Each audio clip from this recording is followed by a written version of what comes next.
floor is yours. Hello, everyone. Before we start our talk, we'd just like to give you the opportunity to interact with one of our props we brought along today.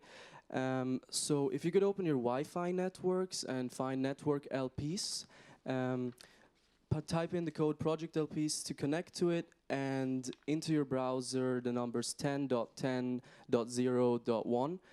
This will give you a visual representation of what we're going to be doing today.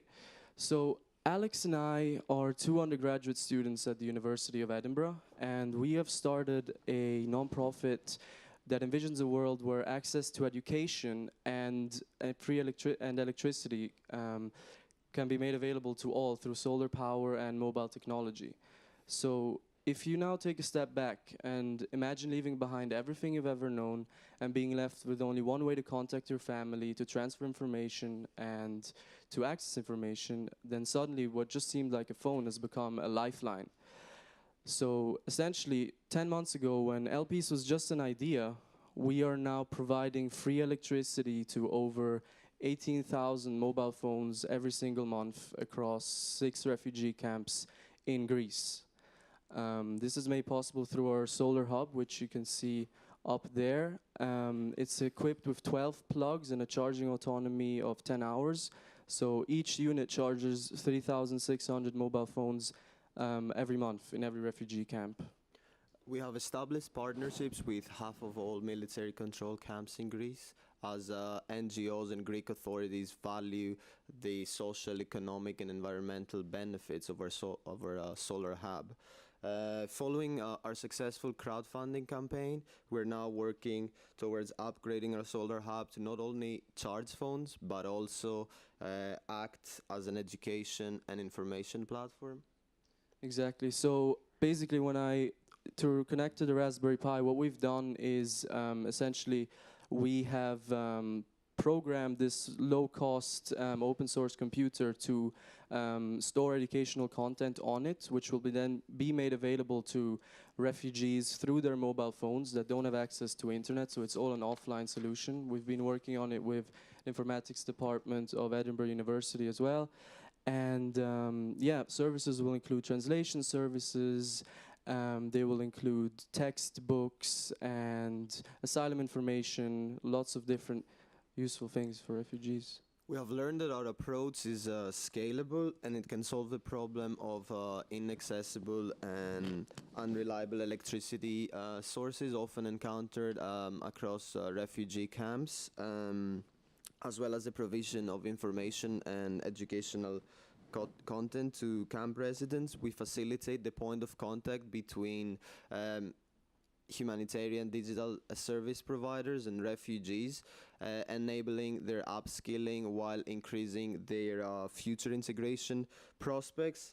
As a result, apart from corporate sponsorships, we seek government subsidies to continue funding, to continue manufacturing our solar hubs and create a more inclusive and supportive environment in refugee camps and impoverished communities around the globe.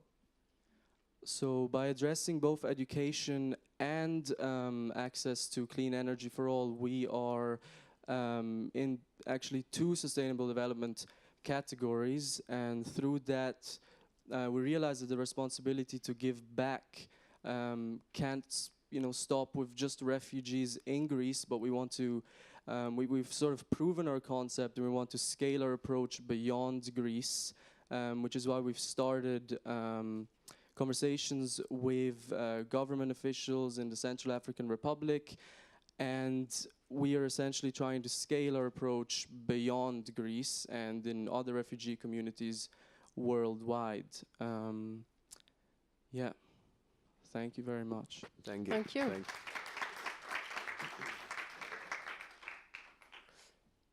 I would like to start off with a question. Maybe you've mentioned it and it escaped me, but who is actually looking after your hubs in the field? Yeah. So right now, at every camp that we go to, we try to have at least one refugee representative there, also to facilitate sort of the general understanding and taking leadership of what is happening there. Other than that, Obviously, we have one NGO per camp who always oversees it, because the unit requires very low maintenance. But one of the things which has to be done is the battery has to be unplugged at night to essentially improve the lifespan of the unit.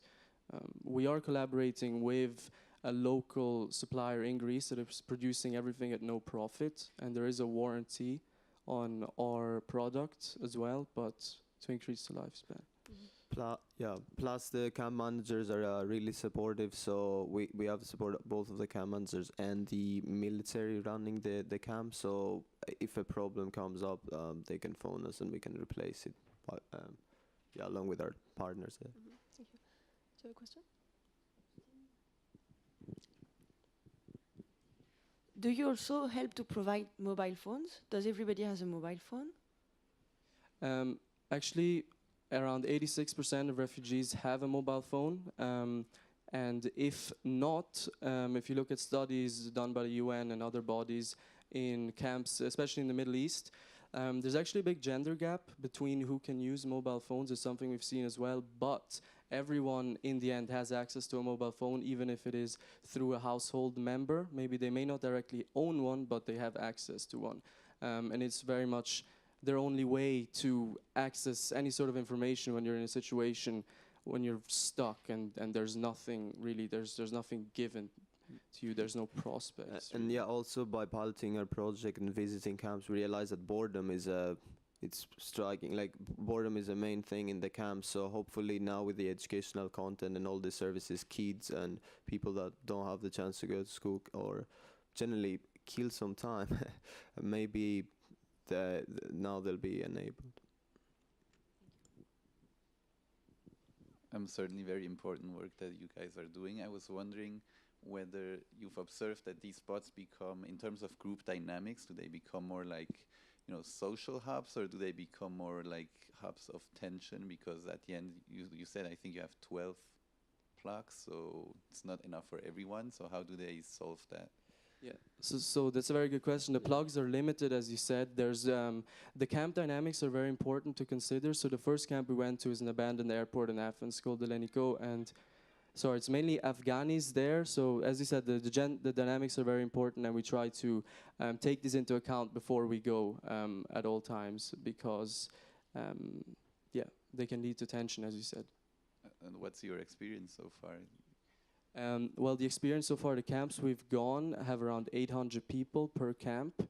So given the fact that one unit can charge 120 per day, we haven't, it's about an eighth of a camp, but we haven't experienced any direct tensions or received any negative feedback so far. But when going to bigger camps, that's something to take into account when building a bigger unit. And we'll consider women and child spaces, because there is this imbalance between when a man can visit the unit and one woman. But yeah, we're working towards not introducing new tensions. Okay. Thank you very much. Thanks.